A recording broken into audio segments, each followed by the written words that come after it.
Buenos días, alumnos de tercero de la materia de Historia. El día de hoy vamos a ver las instituciones y el Estado. El subtema a abordar es la institucionalización en México. ¿Cómo inicia? Nos encontramos en los años 20 del siglo XX, 1920. En ese tiempo había pasado ya la Revolución Mexicana, estaba terminando. Para ese momento, México se encontraba con una gran necesidad de alianzas y de paz. Como todo proceso de crisis, de sacudidas, durante la Revolución Mexicana quedaron muchos estragos que después empezó la misma población a sentir una necesidad de un orden y sobre todo de reforzar esa identidad por la que tanto se luchó. Vimos cómo en la Constitución de 1917 se establecieron importantes artículos que nos daban, o que nos dieron más bien, identidad, derechos, justicia. Pues para ese entonces el ideal era alcanzarlos. Vamos a ver que para empezar a institucionalizar al país se requirió de una clase media. Es la clase media naciente, pero no nació en 1920. Esa clase media es producto de todos los cambios que se dieron durante el Porfiriato. El Porfiriato encontramos una polarización en la sociedad. Ya ven ustedes que hubo mucho inversionista, que abrieron almacenes, tiendas grandes, empresas, fábricas, y la mayoría de ellos era capital extranjero. Pero así podíamos encontrar un campo muy pobre, muy rezagado y en condiciones deficientes para la sobrevivencia. Cuando esos empresarios vinieron a nuestro país a invertir, esa sociedad aristocrática y elitista durante el Porfiriato, grandes empresas, grandes industrias se abrieron, principalmente fábricas de textiles.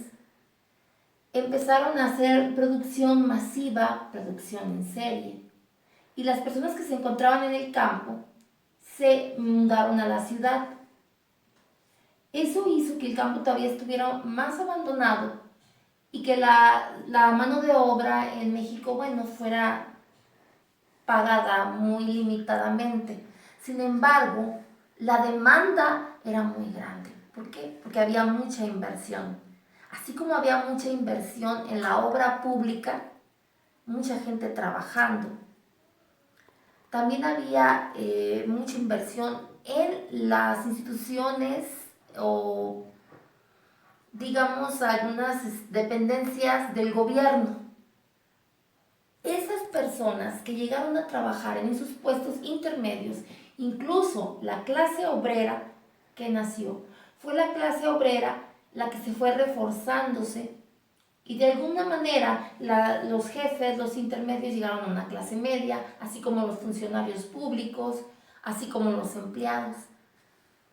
Bueno, esa clase media que ya estaba establecida o con ese nivel para la década de 1920, es esa la década, es esa la clase social que logra afianzarse en la toma de decisiones políticas y económicas aquí en México. Es decir, es la clase social que empieza a defender los intereses de los trabajadores, de los campesinos, de la clase obrera. Entonces, nace durante el gobierno de Álvaro Obregón la Confederación Regional de Obreros Mexicanos, que después viene a ser la CTM. ¿Cuál era la finalidad? Bueno, entre los acuerdos de ese momento era tener una base organizada de obreros, de campesinos, que fueran el apoyo leal hacia el gobierno. Bien, vamos a ver cómo otra institución se abre muy oportunamente en las necesidades de este país, que es la Secretaría de Educación Pública. La Secretaría de Educación Pública no solamente vino a traernos un programa como actualmente lo conocemos, sino que además esa secretaría logró, encabezada por José Vasconcelos, logró llegar a las zonas rurales, a zonas donde había marginación indígena, abrirse a que sea la primaria elemental, la escuela elemental, dando apertura a que mujeres también estudiaran, ingresaran, pues la educación en México había estado muy limitada a personas con privilegios o un nivel socioeconómico alto.